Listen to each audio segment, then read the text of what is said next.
नमस्ते दोस्तों, स्वागत है मेरे YouTube चैनल में। आज मैं आपको ली कफ जूनियर सिरप के बारे में जानकारी देने वाली हूँ। हम इस वीडियो में जानेंगे कि इसमें क्या कंपोजिशन पाए गए हैं, उनका वर्क क्या है, इनको किन कंडीशन में पेशेंट में यूज़ किया जा सकता है, इसकी प्रॉपर डोज क्या है, इसके साइड इफ़ेक्ट्स क्या हैं और इसकी सेफ्टी एडवाइस क्या है। चलिए वीडियो को शुरू कर लेते हैं। सबसे पहले हम जानते हैं कि जो ली कफ जूनियर सिरप है इसमें क्या कंपोजिशन पाए गए हैं।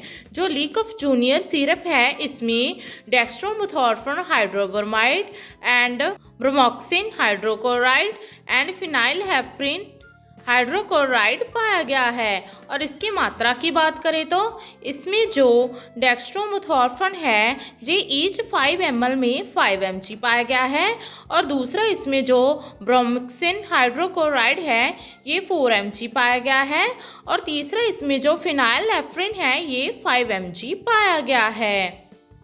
और ये लीफोर्ड कंपनी द्वारा मैन्युफैक्चरिंग किया गया है। इसके प्राइस की बात करें तो इसका जो प्राइस है वो है मात्र 75 रुपीज़, 75 रुपीज़। अंदर से पैकिंग की बात करें तो आपको जी कुछ इस तरह को देखने को मिल जाएगी। जी प्लास्टिक की बोतल में आता है और आपको इसकी 1 पैकिंग में 60 ml की पैकिंग अवेलेबल हो जाएगी। इसके साथ आपको एक मेयरिंग कप भी दिया जाता है जिससे मेयर करने के बाद आप प्रॉपर डोज बच्चों को दे सकते हैं। चलिए अब हम इसके वर्क के बारे में जानते हैं कि इसमें जो कंपोजिशन पाए गए हैं उनका वर्क क्या है। जो ली कफ जूनियर सिरप है ये 3 कंपोजिशन से मिलकर बनी हुई मेडिसिन है। इसमें जो ब्रोमोक्सिन है ये एक म्यूकोलाइटिक है जो कि थिन्स एंड लूजन करता है म्यूकस को मीन्स फिलगम को, ताकि वो इजीली कफ आउट होकर बाहर निकल जाए। और दूसरा इसमें जो डेक्स्ट्रोमेथोर्फन है ये एक कफ सप्रेशन है जो कि रिलीव्स करता है कफ को मीन्स खांसी को बाय रिड्यूसिंग कफ की एक्टिविटी को ब्रेन के सेंटर में।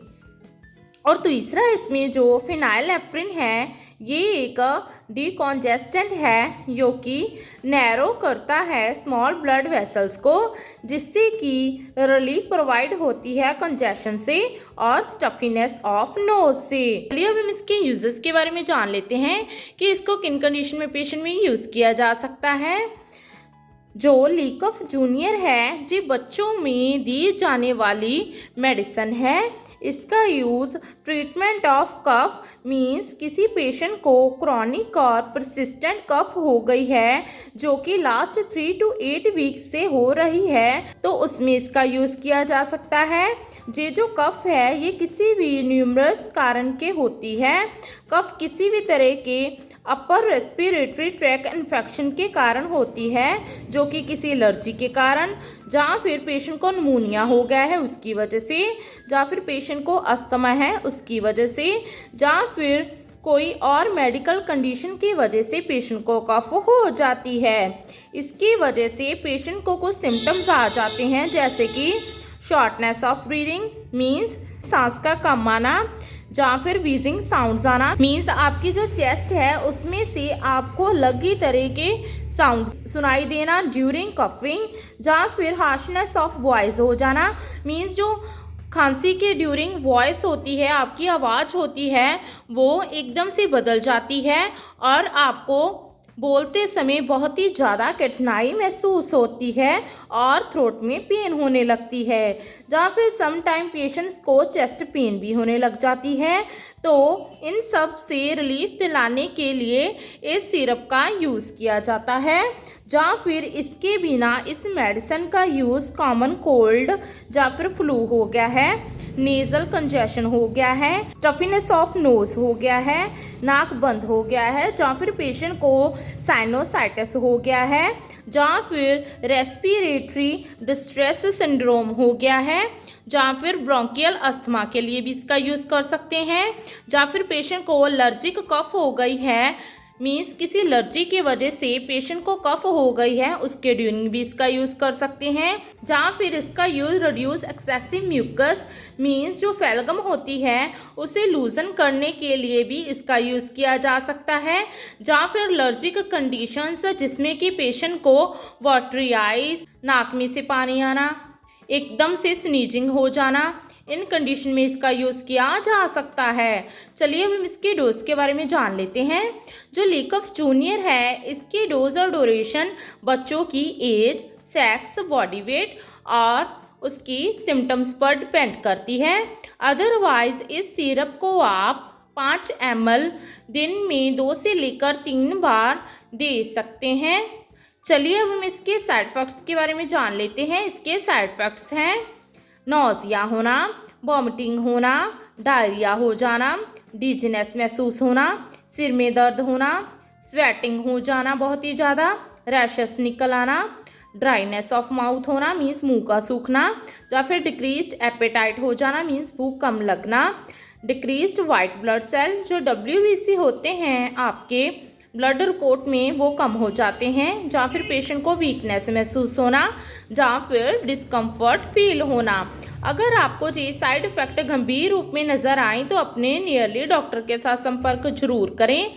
लास्ट में इसके कुछ सेफ्टी एडवाइस के बारे में जान लेते हैं। इसके सेफ्टी एडवाइस हैं, जब भी आप अपने बच्चे को इस मेडिसिन को दे रहे हैं तो हमेशा प्रॉपर डोज दें और वो भी अच्छी तरह से मेयरिंग कप के साथ मेयर करने के बाद ही दें। पानी का ज़्यादा से ज़्यादा सेवन करें ताकि जो कंजेशन है, बलगम है, फेलगम है वो लूजन होकर सॉफ्ट होकर अच्छी तरह से थ्रोट के द्वारा बाहर निकल जाए और जो थ्रोट है वो लुब्रिकेट रहे। 1 हफ्ते से ज़्यादा इस मेडिसिन का सेवन नहीं करना है। एज पर डॉक्टर एडवाइस ही इस मेडिसिन का यूज़ करें। खुद से कभी भी इस मेडिसिन को छोड़ना नहीं है। अगर आपको सीवियरली एलर्जिक रिएक्शन हो जाता है इस मेडिसिन को लेने के बाद तो तुरंत ही डॉक्टर के साथ कंसल्ट जरूर करें। स्टीम इन्हालेशन का यूज़ कर सकते हैं। इससे क्या होता है, जो चेस्ट पेन होती है वो भी ठीक हो जाती है और जो फेलगम है वो भी लूजन होकर ईजिली कफ आउट होकर बाहर निकल जाती है।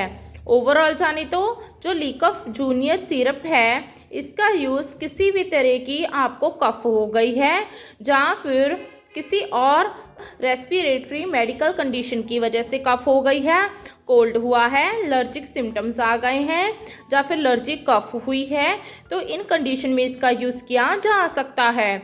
आशा करती हूँ कि आपको मेरी दी गई जानकारी अच्छी लगी होगी।